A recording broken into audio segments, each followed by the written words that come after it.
Hello everyone, तो कैसे हो आप सब लोग। तो गाइज मैं सिद्धेश आप सभी का बहुत बहुत स्वागत करता हूँ सिद्धबिन टेक यूट्यूब चैनल पे। तो गाइज आप सभी में से बहुत सारे लोगों ने ये कहीं ना कहीं पढ़ा या फिर सुना होगा कि यहाँ पे व्हाट्सएप, ट्विटर, इंस्टाग्राम, फेसबुक, ये सारे जो सोशल मीडिया साइट्स हैं या फिर आप कह सकते हैं जो भी आप डेली एप्लीकेशंस में यूज़ करते हैं, ये सारे के सारे जो बैन होने के चर्चे यहाँ पे चल रहे थे, तो वो एग्जैक्टली क्यों है। एंड यहाँ पे मैं आपको एक बात डिटेल में बताने वाला हूँ कि यहाँ पे इंडियन गवर्नमेंट ने क्या रूल्स नए निकाले हैं और क्यों इनको नोटिस दी गई थी कि जो नए रूल्स है वो जल्दी से जल्दी अपने साइट्स में अप्लाई करें।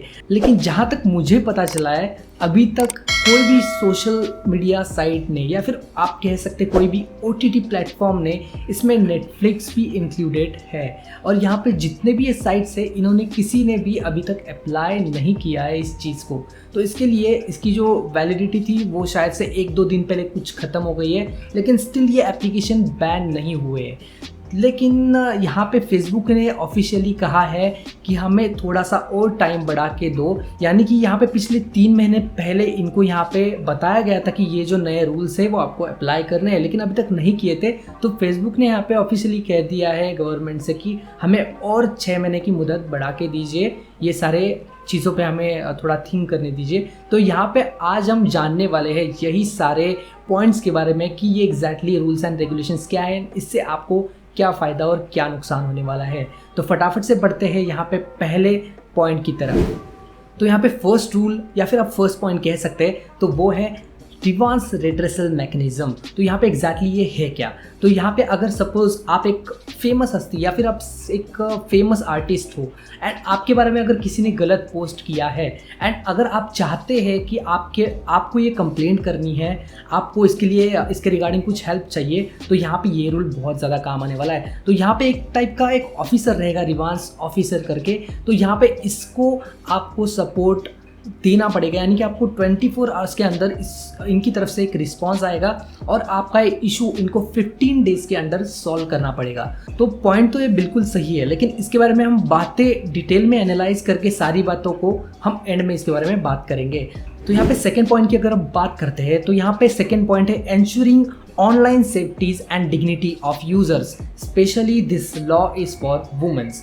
तो ये लॉ मेरे को अच्छा इसलिए लगा, अगर सपोज आप एक वुमन हो या फिर एक गर्ल हो, अगर आपके बारे में कुछ अलग कुछ पोस्ट किया गया है जो कि मतलब आपको प्राइवेटली एक्सपोज कर देता है या फिर कुछ भी हो, तो इसके रिगार्डिंग वुमेन्स को हेल्प करने के लिए गवर्नमेंट ने ये नया रूल निकाला है। अगर कोई सोशल मीडिया पे प्राइवेट एरियाज़ को एक्सपोज कर देता है या फिर आप कह सकते हैं कोई भी सेक्सुअल या फिर वायलेंट कंटेंट है, तो उसको इन सोशल मीडिया साइट्स को 24 आवर्स के अंदर रिप्लाई करना पड़ेगा या फिर रिस्पॉन्स करना पड़ेगा या फिर उसको हटाना पड़ेगा। जो भी एक्शन है वो उनको 24 आवर्स के अंदर एक्शन लेके उनको हटाना पड़ेगा। तो ये भी एक अच्छी बात है। अगर मतलब बहुत सारे आप देख सकते हैं सोशल मीडिया पे आज भी कि कुछ गलत न्यूज़ या फिर कुछ वायरल वीडियोज जो रहते हैं जो काफ़ी गलत रहते हैं, तो उस टाइप के वीडियोस वायरल हो जाते हैं सोशल मीडिया पे, तो इससे शायद से उस पर थोड़ा लगाम लग सकता है। तो यहाँ पे अगर अगले पॉइंट की बात करते हो, जो कि मुझे काफ़ी बड़ा पॉइंट लगा इस सारे रूल्स में, तो यहाँ पे हर एक सोशल मीडिया प्लेटफॉर्म या फिर OTT प्लेटफॉर्म, इनको 3 लोगों को रखना पड़ेगा। तो जानते हैं ये 3 लोग कौन है। तो यहाँ पे फर्स्ट है चीफ कॉम्प्लायंस ऑफिसर। तो ये जो चीफ कॉम्प्लायंस ऑफिसर है, इसका काम ये रहेगा कि जो एक्ट्स एंड रूल्स बनाया है वो किस हद तक फॉलो किए जा रहे हैं, उन पे ऑब्जर्वेशन रखना, यानी कि किस हद तक कंपाइल किए जा रहे हैं या फिर आप कह सकते हैं कॉम्प्लायंस किया जा रहा है, वो इसको देखना रहता है। तो यहाँ पे अगर हम सेकंड पर्सन की बात करते हैं, तो ये है नोडल कंटेंट पर्सन। तो यहाँ पे ये पर्सन को क्या करना पड़ेगा, जितने भी गवर्नमेंट एजेंसीज है जो कि मतलब सपोज साइबर क्राइम हो गया या फिर कोई भी रह सकता है, उनको अगर कुछ मदद करना है इस सोशल मीडिया साइट्स के रिगार्डिंग, अगर किसी क्रिमिनल को पकड़ना है या फिर कुछ भी इनको हेल्प चाहिए, तो इनको उनके साथ कोऑपरेट करना पड़ेगा। तो ये इनका काम है, 24/7 इनको हेल्प करने के लिए तैयार रहना पड़ेगा। तो ये भी एक अच्छी बात है। तो यहाँ पे थर्ड पर्सन या फिर थर्ड ऑफिसर आप कह सकते हैं, ग्रीवांस ऑफिसर, जो कि मैंने आपको पहले ही बोल दिया है।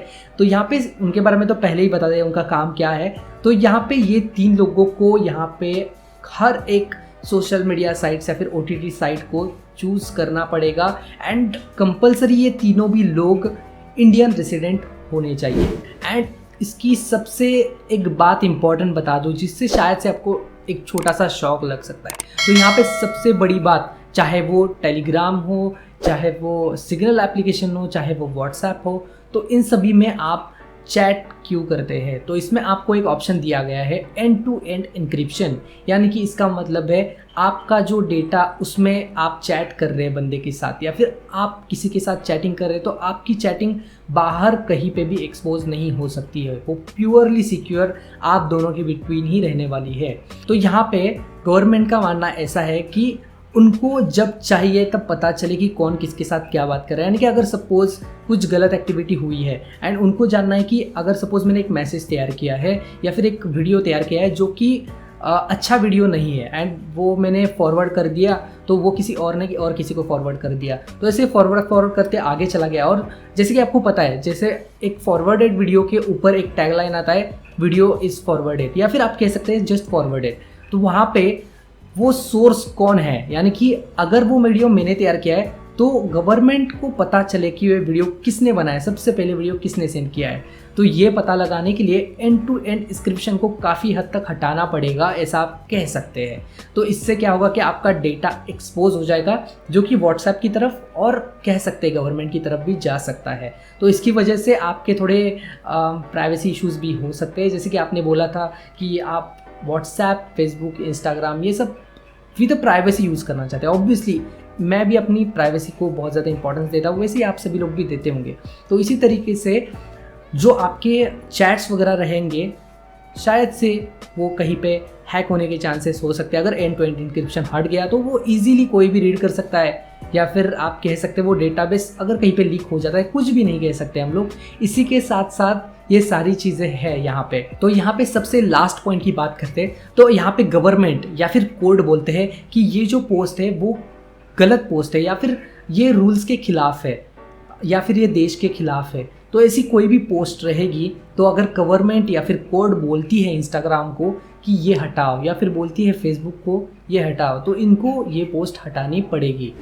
तो यहाँ पे कैटेगरीज भी दी गई है, तो जानते हैं फटाफट से कि क्या कैटेगरीज दी गई है। Relation and interest, sovereignty and integrity of India, public orders, friendly relations with foreign countries etc, और यहाँ पे एक्सेट्रा भी लगा दिया है। ओके चलो भाई, तो ये सारी इतनी चीज़ें गवर्नमेंट ने ऐड करने के लिए बोला है। सारे social media sites and Netflix वगैरह ये OTT प्लेटफॉर्म्स को भी बोला है। तो इसमें से बहुत सारे साइट्स ने ऑब्वियसली सपोर्ट नहीं किया है इसको, एंड कुछ 2 साइट्स है यहाँ पे हु साइट करके जिसने इस चीज़ को अप्लाई किया है, एंड सेकेंड साइट जो गवर्नमेंट की कोई साइट है उसमें ये चीज़ अप्लाई कर दी गई है। तो यहाँ पे अगर व्हाट्सएप ये सारी चीज़ें अगर इनको अप्लाई नहीं करेगा 3 महीने के अंदर, तो यहाँ पे नोटिस में बताया गया था कि ये सारे एप्लीकेशंस को बैन करना पड़ेगा इंडिया में। तो गाइस फटाफट से यहाँ पे हम देखते हैं कि इसमें क्या अच्छी चीज़ है और क्या बुरी चीज़ है। तो गाइस इसमें जैसे कि ये सारे रूल्स है वो एक गवर्नमेंट ने अपने हिसाब से बनाए, या फिर आप कह सकते हैं उनके लिए बनाए हैं मोस्टली, कॉज उनको दिक्कत, सोशल मीडिया क्राइम्स भी बहुत ज़्यादा बढ़ गए हैं, एंड सोशल मीडिया पे अगर किसी क्रिमिनल को ढूंढना है तो वो भी उनके लिए ये सारे रूल्स के आधार से वो काफ़ी ज़्यादा उनको सपोर्टिव रहेगा। लेकिन इसमें ये भी दिक्कत आ रही है कि पब्लिक का डेटा किस हद तक सुरक्षित है। तो यहाँ पे अगर बात करते हैं तो ऑब्वियसली अगर एंड टू एंड इंक्रिप्शन ख़त्म होने वाला है तो भाई कोई भी ऐसे एप्लीकेशंस क्यों यूज़ करेगा, कोई भी चैट्स अपने पर्सनल चैट्स कहाँ पे करेगा। अगर पब्लिकली भी प्लेटफॉर्म्स को तुम टारगेट करने लगे तो किस हद तक ये सही बात है। तो आप ही बताना, नीचे कमेंट बॉक्स में कमेंट करके बताना कि अगर एंड टू एंड इंक्रिप्शन हट गया तो आपकी इस पर क्या राय है। इसी के साथ साथ जो भी वुमेन्स के रिगार्डिंग लॉज या फिर रूल बनाया है तो वो एक मुझे अच्छा लगा, जो ऑब्वियसली अगर इंडिया में कोई सपोर्ट के लिए मिल जाता है ऑफिसर्स के लिए या फिर कह सकते हैं लोकल पीपल्स के लिए भी, जो भी बड़े लोग हैं, फेमस लोग हैं, कोई भी बंदा हो जिसको मतलब अगर सोशली अब्यूज़ किया जा रहा है तो उसके सपोर्ट के लिए अगर लोकल टीम इंडिया में ही रहेगी तो वो एक मेरे हिसाब से अच्छा पॉइंट है। एंड बाकी तो मेरे ख्याल से एक ही ओपिनियन है कि दोनों साइड से न्यूट्रल लॉज होने चाहिए जो कि पब्लिक का डेटा भी एकदम सेफ रखे, एंड आप एकदम मतलब वैलिडेशन का वगैरह कुछ निकालना चाहिए व्हाट्सएप के लिए, सोशल मीडिया साइट्स के लिए। अगर आपको इतना मतलब क्यूरियोसिटी है कि कोई भी फेक अकाउंट निकाल के कोई भी क्राइम कर रहा है, ऐसी क्यूरियोसिटी लगती है, तो हर एक सोशल मीडिया अकाउंट के लिए KYC कर दीजिए या फिर कुछ भी कर सकते हैं। तो बहुत सारे ऑप्शन है, इसके लिए कुछ सॉल्यूशन निकालना पड़ेगा। आई थिंक सो फेसबुक ने 6 महीने का टाइम तो लिया है, तो उसमें वो कुछ डेफिनेटली सॉल्यूशन निकाल के रहेंगे। तो देखते हैं आगे क्या होता है इसके बारे में। जैसे कुछ लेटेस्ट इन्फॉर्मेशन मिलती है या फिर 6 महीने के बाद इसका कुछ अपडेट आता है तो डेफिनेटली इस पर हम वीडियो बनाएंगे। तो मिलते हैं अभी अगली वीडियो में। तो अगर वीडियो पसंद आई है तो प्लीज़ इस वीडियो को लाइक ज़रूर से कर देना, एंड शेयर नहीं किया तो शेयर भी कर दो, ताकि सबको पता चले कि एग्जैक्टली व्हाट्सएप फेसबुक बैन अभी के लिए तो नहीं हो रहा है। तो गाइस मिलते हैं अगली वीडियो में, तब तक के लिए बस इतना ही। Bye bye, take care and piece.